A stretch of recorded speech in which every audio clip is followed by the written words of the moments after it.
Halo anak-anak sekami dan remaja misioner, salam jumpa kembali bersama Bunda Iren dalam Do Re Mi, doa dan renungan misioner bersama sekami Paroki Santo Petrus dan Paulus Argapura, Keuskupan Jayapura.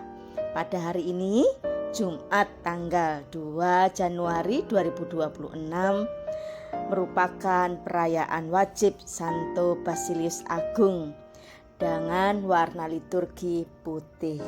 Sebelum kita membaca dan merenungkan firman Tuhan serta berdoa, persiapkan terlebih dahulu bacaan hari ini yang diambil dari Yohanes 1 ayat 19 sampai 28. Mari kita berdoa.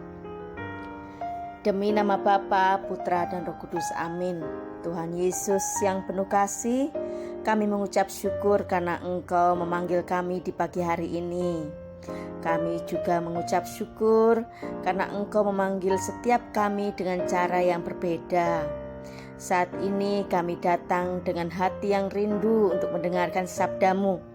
Bukalah pikiran dan hati kami agar kami mampu mengenal siapa diri kami di hadapan-Mu dan setia pada panggilan yang Engkau percayakan. Bimbinglah kami supaya melalui renungan ini, hidup kami semakin memuliakan nama-Mu. Amin. Demi nama Bapa, Putra, dan Roh Kudus. Amin. Mari kita membaca dan merenungkan firman Tuhan. Bukalah Yohanes 1 bab 19 ayat 28. Inilah Injil suci menurut Yohanes. Dimuliakanlah Tuhan. Dan inilah kesaksian Yohanes ketika orang Yahudi dari Yerusalem mengutus beberapa imam dan orang-orang Lewi kepadanya untuk menanyakan dia, "Siapakah engkau?" Ia mengaku dan tidak berdusta, katanya, "Aku bukan Mesias." Lalu mereka bertanya kepadanya, "Kalau demikian, kalau begitu siapakah engkau? Elia?" Dan ia menjawab, "Bukan." "Engkaukah nabi yang akan datang?" Dan ia menjawab, "Bukan." Maka kata mereka kepadanya, "Siapakah engkau?" Sebab kami harus memberi jawab kepada mereka yang mengutus kami. "Apa katamu tentang dirimu sendiri?" Jawabnya, "Akulah suara yang berseru-seru di padang gurun. Luruskanlah jalan Tuhan seperti yang telah dikatakan Nabi Yesaya." Dan di antara orang-orang yang diutus itu ada beberapa orang Farisi. Mereka bertanya kepadanya, katanya, "Mengapakah engkau membaptis jikalau engkau bukan Mesias, bukan Elia, dan bukan nabi yang akan datang?" Yohanes menjawab mereka, katanya, "Aku membaptis dengan air, tetapi di tengah-tengah kamu berdiri Dia yang tidak kamu kenal, yaitu Dia yang datang kemudian daripadaku. Membuka tali kasutnya pun aku tidak layak." Hal itu terjadi di Betania yang di seberang sungai Yordan, di mana Yohanes membaptis. Demikianlah sabda Tuhan, terpujilah Kristus. Adik-adik sekami dan remaja misioner, mari kita merenungkan bacaan Injil tadi. Tadi kita melihat dalam Injil hari ini, Yohanes ditanya oleh banyak orang. Mereka merupakan para imam dan orang-orang Lewi, dan juga ada beberapa orang Farisi juga di dalamnya. Mereka bertanya, "Siapakah engkau?" Pertanyaan ini terdengar sederhana, tetapi sebenarnya sangat penting. Yohanes bisa saja mengatakan dirinya orang hebat, nabi besar, atau juga ada kepentingan untuk mencari pujian. Namun Yohanes menjawab dengan jujur dan rendah hati. Ia berkata bahwa dirinya bukan Mesias, bukan Elia, dan bukan nabi besar. Yohanes tidak mencari pujian. Yohanes Pembaptis tidak ingin dikenal sebagai tokoh utama. Ia menyadari bahwa hidup dan pelayanannya hanyalah untuk mempersiapkan jalan bagi Tuhan. Ia berkata, Aku adalah suara orang yang berseru-seru di padang gurun, luruskanlah jalan Tuhan. Yohanes memilih menjadi suara, bukan pusat perhatian. Ia memilih menjadi penunjuk jalan, bukan tujuan. Ini juga sebuah kritik terhadap egosentrisme di era modern saat ini, yang menjadikan aku sebagai pusat makna. Tetapi Yohanes menolak menjadi pusat. Ia memilih menjadi pengantar makna. Yohanes tidak membangun identitas dari label sosial, jabatan, atau ekspektasi harapan orang lain terhadap dirinya, melainkan dari kebenaran sebuah panggilan. Ini merupakan sebuah kedewasaan diri dan pribadinya. Yohanes juga berkata bahwa di tengah mereka telah hadir Dia yang tidak mereka kenal. Bahkan tali kasutnya pun ia tidak layak membuka. Ini mengingatkan kita bahwa Tuhan sering hadir secara sederhana melalui perjumpaan-perjumpaan dalam keseharian kita, di dalam keluarga, di dalam pekerjaan, di dalam pertemanan kita, di dalam melewati tantangan-tantangan hidup. Baik pada saat kita berjumpa dengan teman, dengan guru, dengan orang tua, dengan orang lain, baik yang lebih dewasa maupun yang lebih muda.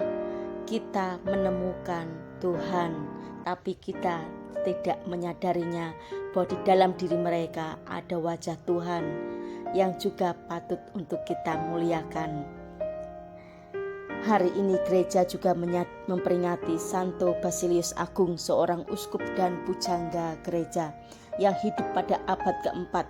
Basilius dikenal sebagai pembela iman yang teguh, terutama melawan ajaran sesat Arianisme yang meragukan keilahian Kristus. Ia juga seorang penggembala yang penuh kasih. Ia mendirikan rumah sakit, tempat penampungan bagi orang miskin dan sakit. Anak-anak dan remaja misioner, anak-anak sekami, kita juga sering bertanya dalam hati, aku ini siapa? Kadang kita merasa harus seperti teman yang hebat, yang pintar, atau mungkin orang lain terkenal ada di dalam tokoh-tokoh yang kita tonton di dalam media sosial, dan kita selalu ingin diterima.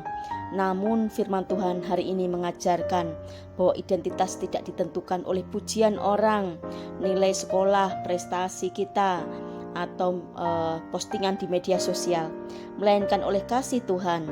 Kita adalah anak-anak yang dikasihi Tuhan, dipanggil untuk membawa kebaikan dimanapun berada. Sikap Yohanes mengajak kita bercermin. Ketika di zaman sekarang kita sering ingin diakui, dipuji, dianggap penting, bahkan dalam pelayanan, dalam pendidikan, dalam pekerjaan, dalam keluarga, kadangkala tanpa sadar ingin menjadi yang utama. Yohanes mengajarkan kebalikannya, kerendahan hati dan kejujuran diri. Ia tahu batasannya, tetapi ia setia menjalankan peran kecilnya dengan sungguh-sungguh. Kita juga belajar dari Santo Basilius Agung yang dikenal sebagai pujangga gereja yang cerdas, tetapi ia menggunakan kepandaiannya tidak untuk mencari nama dan kekuasaan, namun memilih hidup sederhana, melayani, terutama bagi mereka yang kecil dan miskin. Marilah kita merenungkan, apakah aku sudah mengenal siapa diriku di hadapan Tuhan? Apakah hidupku menunjuk pada diriku sendiri atau pada Kristus? Apakah aku peka akan kehadiran Tuhan yang sering datang dengan cara sederhana? Semoga kita belajar dari Yohanes Pembaptis untuk hidup sederhana, rendah hati, setia pada panggilan, dan belajar dari Santo Basilius Agung yang berani menyatakan imannya dalam membela imannya kepada Kristus. Marilah kita berani berkata, tujuan hidupku bukanlah aku, tetapi kemuliaan Tuhan. Berdoa untuk menutup bacaan dan renungan hari ini. Tuhan Yesus yang baik, terima kasih karena Engkau mengenalku dan mengasihiku. Bantulah aku untuk tidak bingung mencari jati diri di dunia, tetapi menemukan siapa diriku di hadapan-Mu. Ajarlah aku seperti Yohanes Pembaptis dan Santo Basilius Agung, untuk rendah hati, jujur dan berani menjadi saksi kasih-Mu. Pakailah hidupku untuk menunjukkan Engkau kepada sesama. Amin. Doa anak misioner. Tuhan Yesus, Engkau diutus Bapa menjadi berkat bagi dunia dan jadi juru selamat bagi manusia.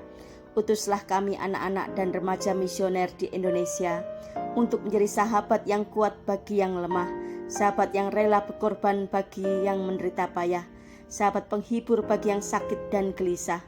Tuhan Yesus, kami pun ingin menjadi utusan-utusan kecil-Mu, teman setia bagi yang tersingkir dan terlantarkan, teman bicara bagi yang kesepian dan terlupakan, sobat yang gembira bagi yang sedih dan susah, sobat penuh penghargaan bagi yang tak dicintai. Tuhan Yesus, utuslah kami dengan bantuan Roh Kudus-Mu menjadi garam dan ragi yang baik, menjadi terang dan obor cemerlang, membawa kegembiraan dan pengharapan. Tuhan Yesus, kuduskanlah badanku dan kuduskanlah jiwaku. Ku persembahkan diriku padamu hari ini. Berkatilah semua anak dimanapun, berkatilah semua orang yang kami jumpai, siapapun mereka. Amin. Demi nama Bapa, Putra, dan Roh Kudus. Amin. Adik sekami dan remaja misioner, inilah tadi bacaan dan renungan hari ini. Kiranya menjadi penyuluh hidup kita. Marilah kita dipanggil untuk menjadi berkat bagi sesama. Sampai jumpa.